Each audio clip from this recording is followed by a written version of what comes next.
Hi guys, just saying hello on the cam tonight, and I wore my hair down because I'm about to cut it. It's like as long as it's ever been. And I'm over that flu.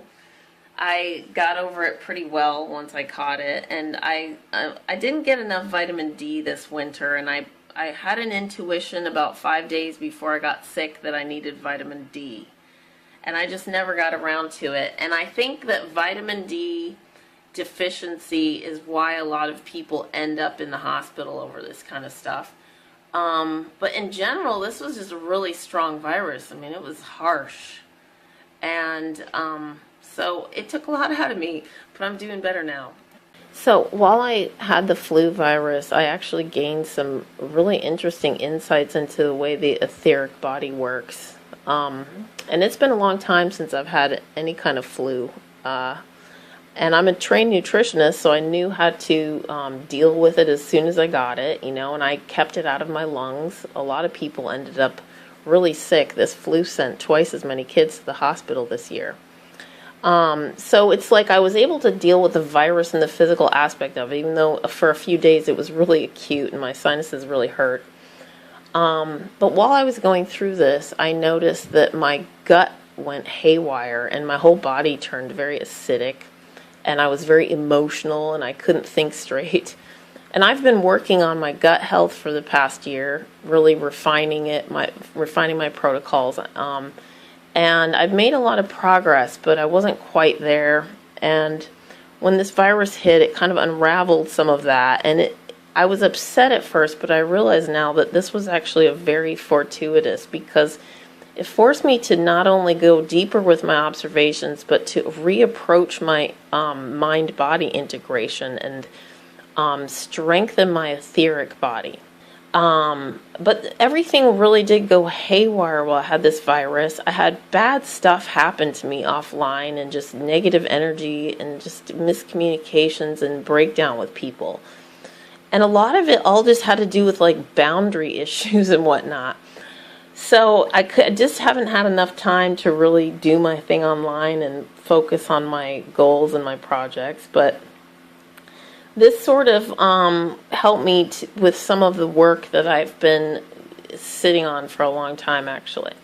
So I was observing, though, like how when my whole system went haywire, that this virus caused a disconnect between my three main centers, or my three brains: the gut brain, the heart brain, and the head brain, right? And in life, I think most of the time we have dysfunction when one or more of our three brains is not congruent with the other. Okay, like when the mind and the heart disagree on something. Let's say like your mouth and your brain are really craving some junk food, but your gut is going to be in a lot of pain if you eat it, right? So sometimes, I've observed, I'll see these people who are really healthy and they've got really healthy guts and they've got, strong brains and very functional intellects, but there's no empathy, right? There's no heart. So anybody can be weak in one or all three of these bodies, right? But gut problems are epidemic. Gut problems are epidemic for good reason, because, that's where the foundation is. It's where the boundaries and the territory and all this materialistic, instinct is happening, and the sex instinct. So really, when it comes down to it, the mind and the heart are very much dependent on that gut foundation. And since most of us end up having gut problems, I notice, it seems like, I think that's what's happening with a lot of this, a lot of these issues with identity politics and all these boundaries. But anyway, so really, if you're going to approach, healing any of these three centers, you do have to incorporate the other two.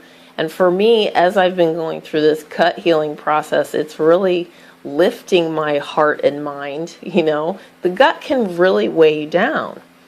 And when you are, when you free that up and you start to see how you're nourishing yourself, it's like you sort of come back to these circuits working again, and you realize, that's where the joy comes in. And it can be very difficult to heal this stuff. I'm lucky because I do have a lot of the knowledge that I have. But overall, if you really want to start, especially healing that gut foundation, you have to start with the boundaries and the territory issues. And having, you know, your personal space be healthy as possible. And having, getting the boundaries set up with what you will accept into your life and not. Like, what foods are you going to accept? What kind of, you know, what kind of lifestyle are you going to accept? And it has everything to do, especially as well, with boundaries with people. And, you know, get the toxic people out of your life. Create stronger boundaries with people who are forcing themselves on you. And this is really where, conversely, if somebody's, you know, pushing you away or they need space from you, you don't want to necessarily force yourself on somebody. And so the boundary issues really do go both ways, because a lot of people act like, you know, boundaries are just about protecting yourself. No, it's about leaving other people alone when they want to be left alone and they don't want to have a relationship with you. It's about, you know, being graceful about that. And so that's the kind of insights I've sort of realized, is that the etheric body, this plasma energy field, this, you know, densest layer of the energy body that science is really starting to finally get a clue about. And this is what this has been the key to the control system, has been these energy fields the whole time, you know. That's the key to the integration of the three brains and these three centers, and keeping them working together and on the same, in alignment, and sort of like going toward the same goals, right? So it's really about integration. Anyway, so I just wanted to chat and say hi tonight because it's been a little while, and I'll be back with more. I've got some more work I'm going to be doing this month, and I'll put the links to my other active channels below as well. Have a good night.